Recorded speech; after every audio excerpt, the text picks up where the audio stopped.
Hi అండి, అందరికీ నమస్కారం. వాయిస్ ఆఫ్ అంజలి ఛానల్కి స్వాగతం అండి. ఇవి వెర్ర రాజమా అండి. ఇవి కర్రీ ఎలా వండుకోవాలో చూపిస్తాను, చూడండి. ఇవి ఆన్లైన్లో బుక్ చేసుకున్నామండి.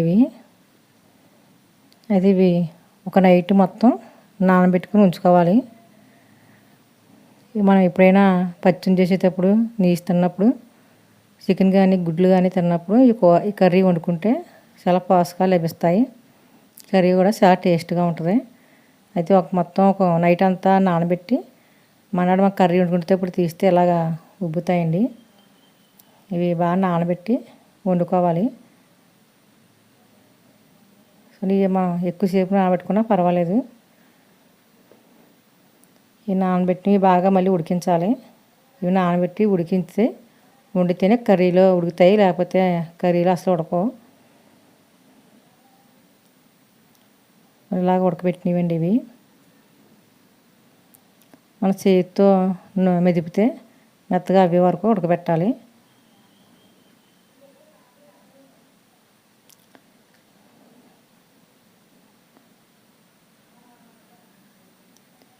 ఇప్పుడు మన స్టవ్ మీద బాగానే పెట్టి తగినంత ఆయిల్ వేసుకుని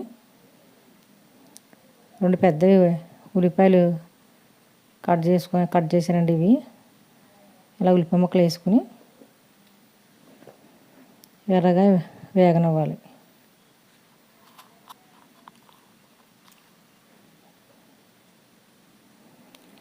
కర్రీ టేస్ట్గా ఉంటుందండి. మా చపాతీలకు కానీ అన్నంలోకి కూడా బాగుంటుంది.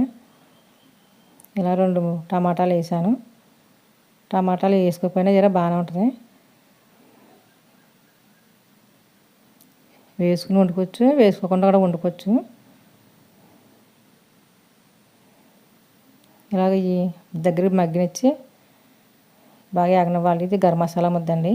మొత్తం జీలకర్ర, గసగసాలు, కొద్దిగా అల్లం ముక్క, ఎల్లిపాయ వేసి, అలాగే 4 జీడి పలుకులు కూడా వేసి ముద్ద చేసుకుంటే చాలా టేస్టీగా ఉంటుందండి. ఇది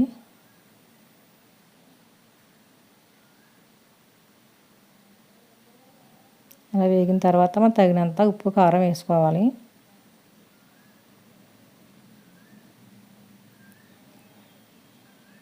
ఇవి ఆల్రెడీ ఉడికినాయి కాబట్టి వాటర్ పెద్ద ఎక్కువ వేయాలని అవసరం లేదు.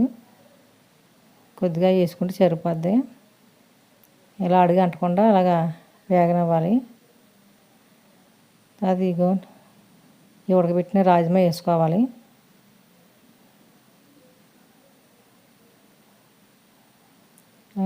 ఈ వేగన అవసరం లేదు, ఆల్రెడీ ఉడికినాయి కాబట్టి కొద్దిగా కలుపుకొని కొద్దిగా వాటర్ వేసుకుంటే సరిపోద్ది.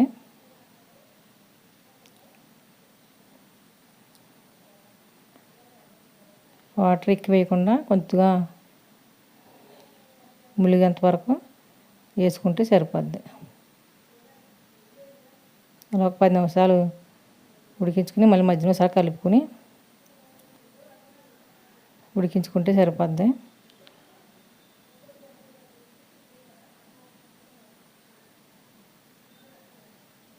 ఉడికి మొత్తం ఆయిల్ పైకి తేలే వరకు దగ్గరికి ఉడికించుకుంటే కూర చాలా టేస్టీగా ఉంటుంది.